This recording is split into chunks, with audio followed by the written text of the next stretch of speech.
Hello les filles, j'espère que vous allez bien. J'espère que vous allez bien et que vous passez de bonnes vacances. La team qui ne part pas en vacances et qui reste chez eux, on est ici. Mais sur ce, c'est bientôt la rentrée, donc pour tous les futurs troisièmes qui vont passer le brevet en juin 2026, je vous donne tous mes meilleurs conseils. Déjà, la première chose à savoir qui est importante du coup pour le brevet, c'est que pour nous les 2010 et les autres années d'avant, on a eu du coup un 50% contrôle continu et 50% épreuve finale. Sauf que pour vous ça va changer à partir de la rentrée, ça va être 40% du coup contrôle continu et 60% épreuve finale. Donc pour tous ceux qui travaillent pas trop depuis la 5e, vous inquiétez pas, si vous donnez tout le jour même, vous allez l'avoir votre brevet. Je vais vous parler aussi également des mentions, donc pour tous ceux qui visent vraiment une mention, déjà le brevet, forcément c'est sur 800 points, ça je vous apprends rien, faut avoir minimum du coup, 400 tout pile pour l'avoir, et pour les mentions du coup, je vous mets du coup un espèce de petit tableau ici, juste à l'écran, comme ça vous pouvez voir un petit peu combien de points à peu près pour avoir la mention que vous voulez. Donc c'est parti, du coup je vais vous donner déjà mon premier conseil. Premièrement, pour tous ceux qui travaillent un petit peu avec la méthode des fiches de révision, ne faites pas vos fiches à la dernière minute. Si vous les faites vraiment depuis la 5e, du coup, parce que le contrôle continu compte depuis la 5e. Si depuis 5e, 6e ou n'importe quelle année, vous avez pris l'habitude de faire des fiches de révision, j'espère que vous les avez gardées. Et au pire des cas, faites-les dès le début de la 3e. Genre n'attendez pas 2 semaines avant le brevet pour faire des fiches de révision. Vraiment, si vous avez des contrôles du coup forcément début 3e et que vous faites des fiches de révision, gardez-les dans une petite pochette ou un petit classeur comme ça pour vraiment avant de réviser le brevet, du coup forcément vous avez déjà vos fiches et vous gagnez un temps fou. Et pour tous ceux du coup, ceux ou celles qui ne font pas de fiches de révision, franchement je vous conseille d'en faire quand même, c'est vachement mieux. Pour tous ceux et celles du coup qui savent qu'ils vont stresser le jour J, etc. Du coup mon meilleur conseil finalement, c'est de se dire que c'est pas un examen national. Enfin pour le coup ça l'est, mais vraiment ancrez-vous dans votre tête qu'en soi c'est juste une évaluation. Ne vous dites pas directement dans votre tête c'est un examen national, etc. Même si c'est la vérité. Dites-vous juste que c'est une évaluation. C'est comme ce que vous faites depuis des années au collège, etc. C'est une évaluation, c'est tout. Avec une note finale finalement. Et dites-vous surtout que le brevet, c'est pas comme si c'était le bac. Le bac, c'est directement quelque chose d'important pour notre avenir. Mais le brevet, en soi, c'est notre premier examen, etc. Mais en soi, c'est pas non plus l'examen qui définit ton avenir. Le bac, je dis pas, c'est plus conséquent. Mais le brevet, franchement, que vous l'ayez ou pas, c'est pas ça qui va faire que vous allez réussir dans la vie ou pas, franchement.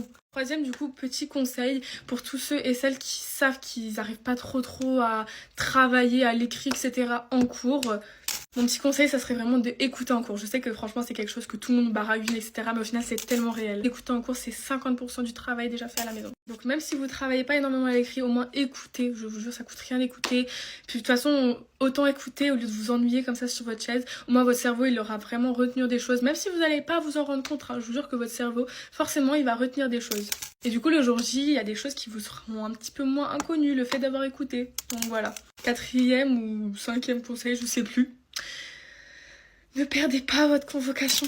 Ah, j'ai fait l'erreur. Bon, pour ceux qui sont pas au courant, je pense que j'apprends rien à personne, mais vous allez avoir une convocation avec votre salle, etc. Enfin, voilà pour, entre guillemets, le vrai brevet. Sauf que cette convocation est très importante, ne la perdez pas. Moi, je l'avais perdue je l'avais pas perdue, mais je l'avais oubliée chez moi pour le 2e jour. Heureusement, mon collège, ils m'ont autorisé quand même à passer l'examen, mais je sais qu'il y a des collèges, ils acceptent pas et ils font pas passer l'examen. Et forcément, t'as pas ton brevet. Donc, je veux pas vous stresser, mais vraiment vérifier le soir et le matin, vraiment, s'il faut que vous ayez bien votre convocation et votre carte d'identité aussi surtout dans votre sac. Bon, moi au final du coup mon collège était gentil, j'ai quand même pu passer l'examen le 2e jour parce que le 1er jour je l'avais et j'ai quand même eu mon brevet avec mention. Ensuite du coup pour tous ceux qui se demandent est-ce qu'on peut venir avec à manger, parce que forcément il y en a qui disent ouais je vais ramener gros kebab et tout, personne ramène kebab, c'est juste pour se rendre intéressant, mais en soi vous pouvez du coup oui ramener à manger. Alors je sais qu'il y a quelqu'un qui a ramené un coca, moi genre quand je passais mon brevet il y a quelqu'un dans ça, il avait un coca, donc apparemment ça passe.